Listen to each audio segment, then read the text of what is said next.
2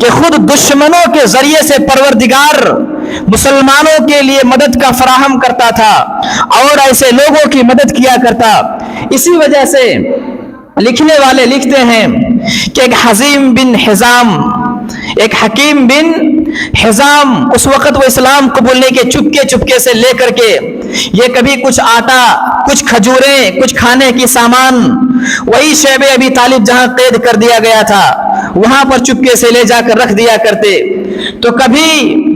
اور ایک نام لیا جاتا ہے ابو البختری، اور انہیں ابو البختری بن حشام کہا جاتا ہے. یہ اپنے آنکھوں سے دیکھتے، چپ کے بھی دیکھ لیتے کہ حکیم بن حزام سامان لے کر کے جا رہے ہیں، لیکن یہ بھی اپنی آنکھوں کو گویا نظر انداز کرتے، کیونکہ ان کا دل گرچہ وہ جیسے بھی ہو لیکن انسانیت مری نہیں تھی. اسی وجہ سے محمد رسول اللہ صلی اللہ علیہ وسلم نے ابو البختری کے بارے میں کہا تھا کہ اگر کبھی بھی زندگی میں کوئی لڑائی ہو، اگر ابو البختری سامنے آئے تو ان کے مارنا نہیں، انہیں زندہ چھوڑ دینا. کیونکہ ابو البختری نے جو کارنامہ کیا تھا، مشکل وقت میں جو ساتھ دیا تھا، ایسے حالات میں جب پوری دنیا معصوم بچوں کو مارنے پر تلی ہوئی تھی، ایسے وقت میں جب پوری دنیا سماج کو جلانے پر تلی ہوئی تھی اور بھوکا مرنے کے لیے پہاڑ کے تنگ علاقے میں چھوڑ دیا گیا تھا، ایسے وقت میں ابو البختری نے مسلمانوں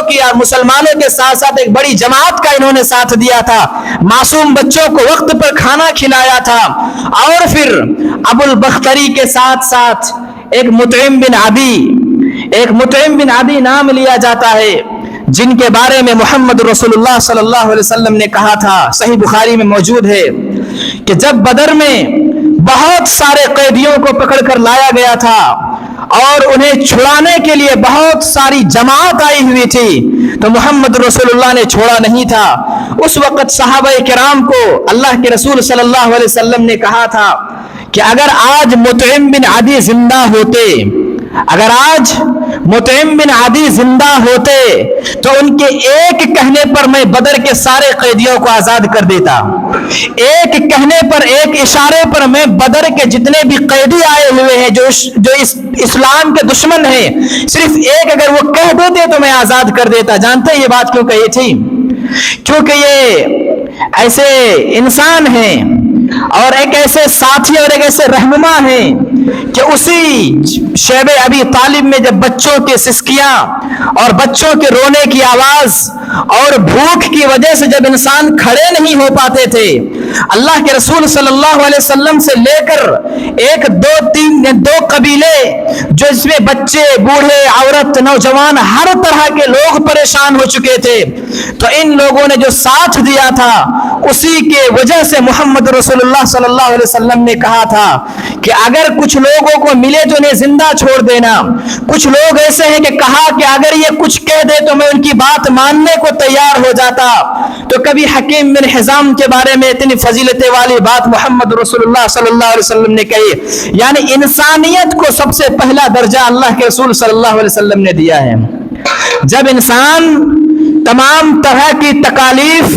اور تمام طرح کی پریشانیوں سے دوچار تھے اور محمد رسول اللہ صلی اللہ علیہ وسلم کو بھی جب شیب ابی طالب میں محصور کر دیا گیا تھا، تو یہ جو واقعات ہے یا پھر یہ جو واقعات کی تفصیل ہے، جو یہ تمام طرح کی تکلیف